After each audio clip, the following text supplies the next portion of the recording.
Hello everybody, welcome to Spring Creek in MX versus ATV All Out. More importantly, I'm just going to sit here and talk motocross. Everything, all the new news that came out, but y'all saw the title, and that's what I'm going to start with. I'm going to start with, is Chase Sexton the real deal? Here we go, we're just going to start a 15-lap race here, and just like I did a little bit ago, I just talked motocross and all the news and all the good stuff. We're going to do that again, as we just died. Anyway, here we go. I want to talk about, is Chase Sexton the real deal? We're going to spend some time on this. And most of these topics I'm going to talk about, they're going to probably be short, but there's a lot to talk about here. So, let's get started with Chase Sexton. Is Chase Sexton the real deal? More importantly, can Chase Sexton actually beat Eli Tomac? Honestly, let me just put this in your guys' head here. If you want my answer, I'm just gonna explain a few scenarios that happened this year. 1-1 at Fox Raceway, not a surprise. He's had some rookie moments this year, but let's start. I just want to start here with Spring Creek, Millville 2022. Do y'all remember what happened there? Let me just say this. That was really the first time Eli Tomac, I don't want to say showed cracks, but he kind of showed some cracks there in the armor.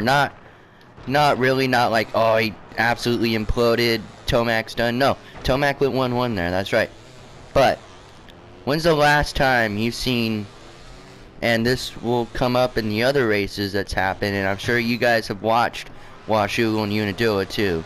I'm sure you guys have watched all the pro motocross races. You've probably even watched it before I was watching it. Anyway, when's the last time you've seen Sexton? I mean, it's happened twice this year already, where Sexton's kind of got a bad start, not ideal, and Cotton passed him pretty easily and was gapping him. And yes, unfortunately, Chase had the incident coming down the one hill and tore his jersey up, but other than that, when's the last time you've seen somebody straight up catch and pass Eli? Unfortunately had the incident, and Eli ended up winning. But then we go to second moto. When's the last time you've seen Tomac go beast mode and somebody stay right on his ass? I mean, Chase was right on his ass, and I was at this race too. I was at Millville this year. I think I've said that many times now in my videos, but I'm just very happy I got to catch a race at this track. He was right on his ass. Like, there were multiple times I thought he could pass Eli. Unfortunately, didn't have that extra 0.1% to catch him. That's okay. Eli is just really good. And so, okay, that happened, and Eli went 1-1. Eli's pretty good at Spring Creek, so not a surprise. And plus, Eli went 1-1 at Redbud and Southwick. Not a surprise. Then we go on to Washougal. Then it really gets interesting. Millville was interesting, but Washougal was very interesting. First of all, let me just say, Chase Sexton is smart now. Like, I can confidently say that because there was a section on that track where Eli made the pass in the first moto in Washougal. It was right before the whoops. Eli made the pass there, went inside and made that pass, I believe. Oh yeah, Jeremy Martin did the same thing last year at Washougal on Justin Cooper. But Sexton saw that and started taking that inside. He didn't know that line was faster. I'm just assuming here. I'm just assuming that Chase Sexton did not know that that line was faster, so he started taking it. And when he got out front, that's where he held Tomac off. By the way, Tomac and Sexton going down there at Washougal was the funniest thing I've seen all season. Just them screwing around with their bikes. like that, and Tomac, but okay, that's where this comes in. When's the last time? I will say, I can confidently say that Washougal, at least, I'm sure there's another time where this has happened in 2020 and 2021 I can't think of. But Washougal 2019, okay, 3 years before this incident, is the last time I've seen Tomac tip over like that in an outdoor race. Now, Washougal 2019, obviously that was when he was chasing Roxon. Roxon was out front. Tomac had to come through a little bit. He was chasing him and tipped over a little bit, not bad. But then, like a lap later, he caught back up to him and pushed Roxon off the track. But when's the last time? I cannot think of a time where Tomac has been leading even a Supercross race. Well, actually, I guess you can talk about East Rutherford 2017 or East Rutherford 2019, but that was totally different. That was a totally different Tomac than what we have here.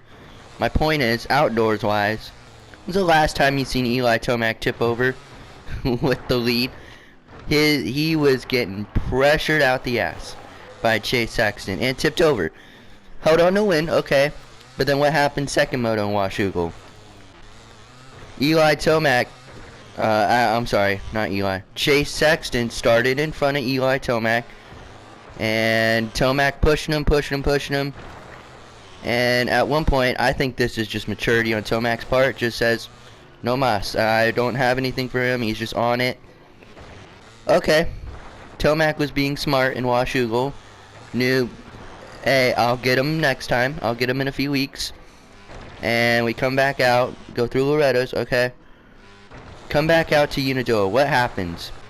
Tomac gets a what? Second place start in the first moto?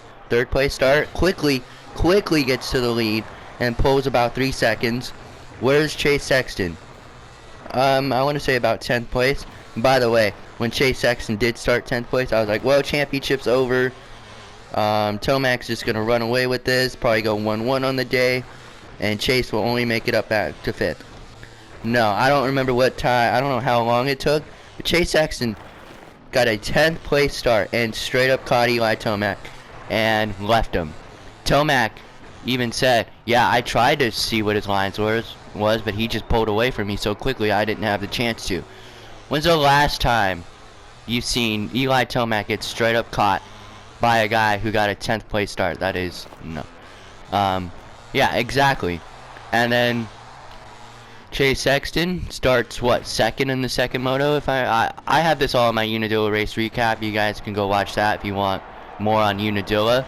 But I'm just doing quick thoughts right here because I'm talking about Chase Sexton.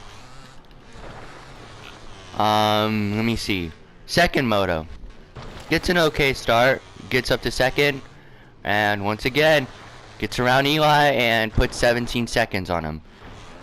And something I didn't say, and I think I might have said this, I don't remember. You guys can go check that video out too. But it was very apparent to me that Tomac was actually pushing to try to get back around Chase, and just couldn't. Now, Unadilla is not a favorite track for Eli. It's not his best one. In fact, I looked it up before the race, and his best moto, his moto scores in 2019 and 2021 are 7.337. Sorry about that. That's his moto scores. So yeah, not great for Tomac. But if Chase, well, okay. Here's another thing. When's the last time you've seen Tomac get the red plate? Get a little bit of a gap. He didn't get much of a gap. Only 5 points. When's the last time you've seen somebody take the points lead away from Eli Tomac? I'm not talking about back in like 2017, 2019 or 2019 specifically when he won San Diego that year, took the red plate, but then had a bad race in Minneapolis that year and lost it. I'm not talking about that. I'm talking about Tomac's on his game. Clearly this is the best Eli Tomac that we've seen in his career. The rumor for Eli is that he will run the number 1, defend the Supercross title, and then run the number 1 in Supercross, and then probably retire after that. That is the rumor right now. Nothing's confirmed yet, but this is most likely his last outdoor season, last chance to win it. So when's the last time you've seen Eli Tomac on his game and lose the points lead? Now, I'm gonna do a full-on prediction show for Budds Creek Thursday or something like that. Probably Thursday. That's my next day off of work. My point is, if we go to Budds Creek and Chase Sexton can go 1-1 again, and I'm not talking about Tomac has a weirdo race and screws around 5th, 6th. I'm talking Unadilla. Tomac gets the lead, Chase Sexton straight up beat Eli Tomac at Budds Creek, which historically has been very good for Eli. 2021 wasn't so good, but 2019 went 1-1. Wrapped up the title. 2018, he did okay there, if I remember right. But still, I think he won a moto. 17. Tomac is known to do really good at Budds Creek, and Chase Sexton in 2021 did really well at Budds Creek. So they're kind of, I feel like they're kind of equal here, and I'll get more into this for my Budds Creek prediction show, like I said, coming out Thursday. But if Chase Sexton can straight up beat Eli Tomac, I think Chase Sexton's going to win the title. But, hey, I'm just talking out of my ass right now. Let's talk a little bit about Supercross 2023. And this transitions to more into Chase Sexton here. Let's preview a little bit of 2023 Supercross because I just want to talk about 2023 a little bit. Jason Anderson, Eli Tomac, and Chase Sexton will be top 3 in points. And I'm telling you right now, if Tomac's on his game for Supercross and Sexton can beat him, oh my god. I mean, if Sexton's doing what he's doing right now, just all Sexton needs to do is take away the mistakes. Rectify the mistakes, and he will be a beast in 2023. And honestly, a lot of the Jet homers who know, let me rephrase that. A lot of the Jet homers, because Jet is probably going 450 outdoors 2023. A lot of the Jet homers will not agree with this, but I'm telling you right now, I don't care what Jet does, which I don't think Jet will do that well on a 450 his first year. Jet will be good on a 450, but not his first year. I think Jet can win his first year outdoors wise, like a moto, but overall wise or championship wise, you can put him top 5. But I just don't care what Chase Sexton, I don't care what Jet Lawrence does next year. Chase Sexton's doing this to Eli Tomac. Chase Sexton, whether he wins this year or not, is going to be the 2023 Pro Motocross Championship winner. That's just my opinion. That's what I think, and y'all ain't going to take that away from me. Nice kid, too. Anyway, 2023 Supercross, like I said, all Chase Sexton needs to do is take away the big mistakes that costed him some good finishes in 2022. And he has a win already. He knows what it takes. Chase Sexton knows what it takes to win. So, yeah. Anderson will be very good. Malcolm, I believe 2023 is his last chance to win a Supercross race. I think if Malcolm Stewart cannot win in 2023, I don't think he wins at all in his career. Ken Roczen, he can win the first. He probably will win the first 2 rounds, something like that, and then just pull out halfway through.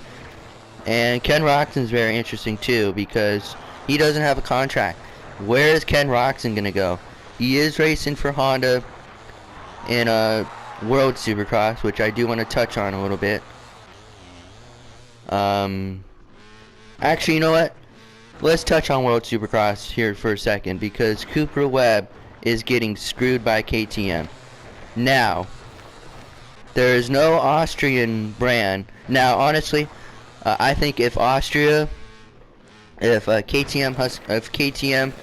has a team, which I have some connections with somebody who works for KTM, so I can throw that question out there. If KTM has a team for World Supercross, I believe Cooper Webb is going to go race World Supercross, whether it's this year, because Cooper Webb's already getting offered a good $500,000, so $500,000 to go race this year, and KTM won't let him, which he's in a contract with KTM, and KTM, he's on maternity leave, which will never get old. But yeah, if KTM has a team for World Supercross, or either maybe this is Cooper Webb's last year on KTM in 2023, which, by the way, back into the Supercross talk, I know a lot of people don't, but I believe Cooper Webb's going to be a player for 2023 Supercross. It really pissed him off when he got wins in 2020 but couldn't win that title. And it's really pissed him off that he didn't win in 2022 and obviously didn't win the title. So I believe if Cooper Webb has that motivation and the bike's good, I believe Cooper Webb can win 2023 Supercross again. So yeah, and another thing, I don't want to, a lot of people said that Cooper Webb's struggles in 2022 was because of the new bike. Yeah, they probably had a hard time dialing in the new bike, but don't give me that excuse when Tomac's on a new bike, Anderson's on a new bike, and they're 1-2 points. Don't give me that excuse. So yeah, that's what I'll say there. Anyway, I guess the only new World Supercross news that came out, only new World Supercross news that came out is that Josh Hill is going to be riding for the CDR team, which honestly, this World Supercross thing is turning into the vet fest because there's a lot of retired guys. I mean, Chad Reed's racing, who else? Cole Seeley is racing, and World Supercross is different from American Supercross and the American series down here in that you can race the 250 class for as long as you want. They're not going to have you can't point out of the 250 class. So basically, if Cole Seeley wants to race the 250 class for the rest of his professional career over there, he can do that. Like, you can't point out of this. So that I thought was really cool. And it sounds like if you're racing 450s and you want to drop down to 250s, kind of like what Vince Freezy did in Supercross this year, sounds like you can do that too. So yeah, World Supercross, like I said, I made a video explaining about World Supercross, but I didn't say that, so I'm going to say it now. World Supercross is going to be very interesting. So yeah, let's talk about, I guess we can talk about the 250 class in Pro Motocross so far too, because it'll transition right into my last, second to last topic, but okay. Before I get into the 250 class and what I'm eventually gonna talk about, I want to talk about Hayden Deegan. Yeah, I'm gonna talk about him again. By the way, I'm not gonna go. I know his bike apparently got claimed, and then the buyer backed out at the last second. I don't know what that means. I don't know what claiming a bike means. Apparently, and anyone who has information on this can blow me up on the comments and please tell me what claiming a bike means, because I heard that this is just what I've heard, so don't take this to fact. This is not, for me, this is not confirmed. I just heard that the Deegans got absolutely harassed about this, about cheating. That's what I first heard, because I think I've seen all of Chris Cooksy's videos about this. I've seen a little bit of Johnny Hopper's videos. I've seen a lot of them. Apparently Deegan did something that he wasn't supposed to do at Loretta's, or used some parts on his bike that wasn't allowed, and his bike got claimed or something like that. Like I said, I don't know what's going on, so if anyone wants to explain that to me in the comments, please do. Or if it's a sensitive subject for you Deegan fanboys, 40-year-old grown-ass men who only care about this little kid. By the way, I don't know how y'all can do that. Please explain that to me too. So, okay. And one more thing on Deegan. Whoever thinks, by the way, I think he did race, Deegan did make his 250A debut at Unadilla this weekend. And it's really sounding like he's going to go pro this year, which is crazy to me. You know what Deegan should do? Deegan should go race World Supercross this year. Test out the waters, and if you do good, and I'm sure those videos, those vlogs will get a bunch of views, but if Deegan does good in World Supercross this year, go race American Supercross at that point. Go race 250 East or West. Go challenge Tom Vial. Go challenge Jet Lawrence. I dare you. If he goes pro, if Deegan goes pro at Ironman, which I believe is the plan, I don't have no direct contact, but that sounds like that's their plan, to go get the rest of their pro-am points, their pro license points at Unadilla and Budds Creek, which he got some at Unadilla, I believe, and then he's got to go get some at Budds Creek, or maybe go race Ironman. So even if he goes pro at the last race, which I think he will, I think he'll go pro at one of the last two races. That's my personal opinion. If you go out and you beat Jet Lawrence, just say, by the way, that's not going to happen. Just say you get a top 5 in one of these pro races that you do this year. Go race World Supercross, and when you win World Supercross, go challenge Jet Lawrence. Go challenge Jet Lawrence, because I'm sure everybody would love to see Jet Lawrence and Hayden. Well, they'll see it, even though Jet's a year older than him.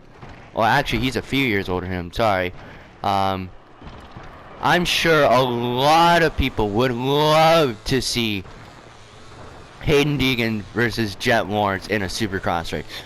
Go challenge Jet Lawrence. If you do good, if Hayden Deegan does well at one of the last two races that he races, and then I personally, maybe not throw him out in World Supercross, but if you trust in his talent a lot and he does well, and maybe he's battling with the Lawrence brothers, that's never going to happen in his pro career, but maybe he battles with the Lawrence brothers, even if it's mid-pack. Say he beats,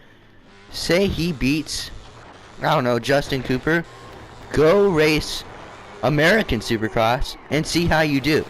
I honestly think if these two, I know pro motocross and Supercross are two different things, but hey, can you imagine, by the way, can you imagine the crowd that's going to be at one of these two races if he does race them? It's going to be insane. Anyway, all I'm saying is I'm intrigued. I don't know what he's going to do.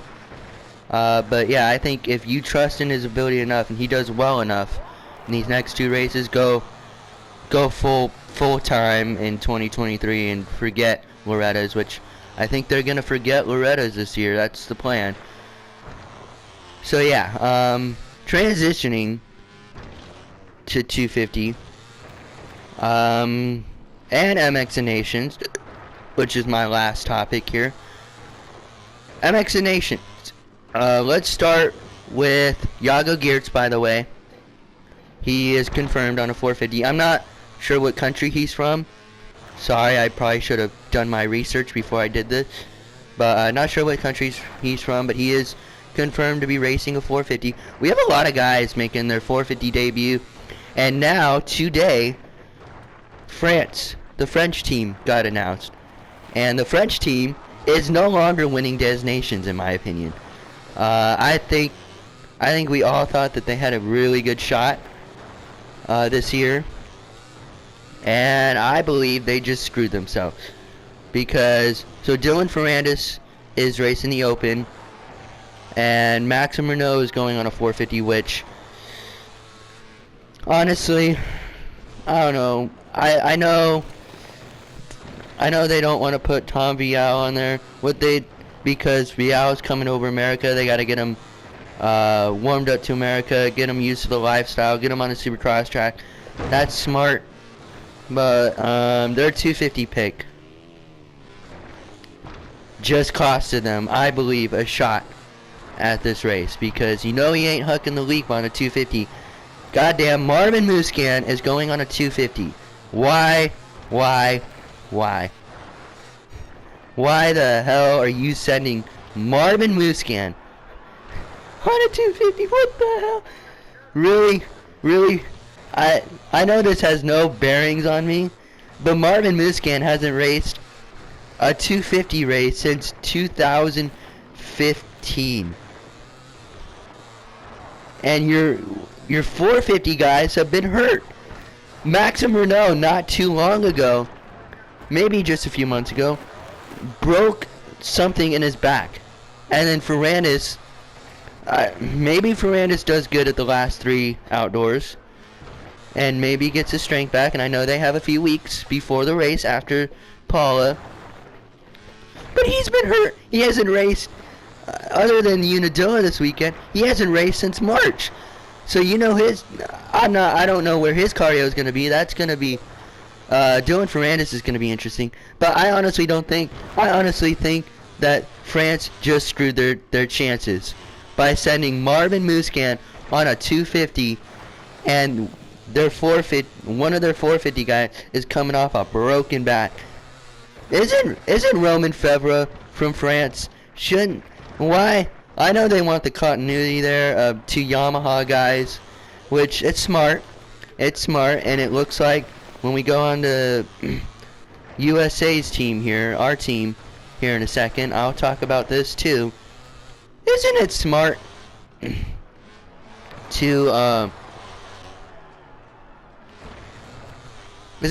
to just put Roman Febvre on the 450 if he's France? If he's not French, then this has no bearing on me.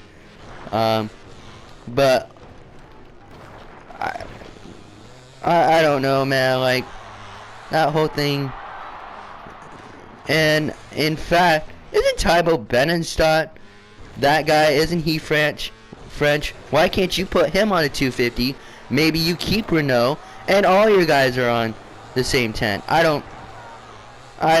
just think putting Marvin Musquin on a 450, on a 250, is just the wrong decision. I really do. So yeah, Jet Lawrence going to a 450 for Australia. It sounds like the Lawrence brothers and Mitch Evans are going to be the Australian team. Cool.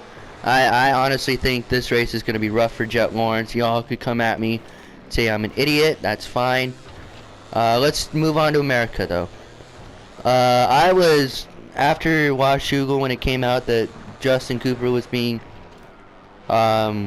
considered for the spot, I was a little pissed off because I didn't think he deserved it.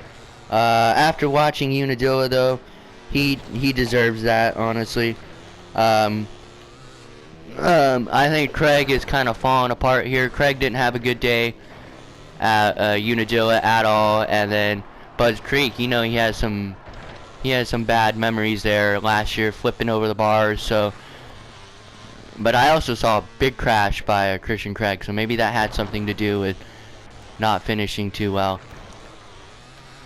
So, yeah, Chase Sexton better not go on a 250, by the way. If Chase Sexton go on a 250, you can pretty much crown Australia the champions. But I believe America has a good shot. We're at our home track at Redbud. We have a good opportunity this year.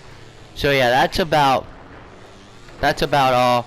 Honestly, if I was Mike Pelletier and I said put Craig on that 250 at Millville, because I was able to meet Mike Pelletier and talk a little bit about that. Honestly, my nation's team would be Sexton, Tomac, your 450 guy, and right now still Christian Craig, because I think that bad crash he had at Unadilla had something to do with the bad day. So apparently the announcement's supposed to be coming out soon. So yeah, that's about it here for me. Thank you all so much for watching. I hope you all enjoyed it. Leave your opinions in the comments below about all the topics I talked about, and I will see you later.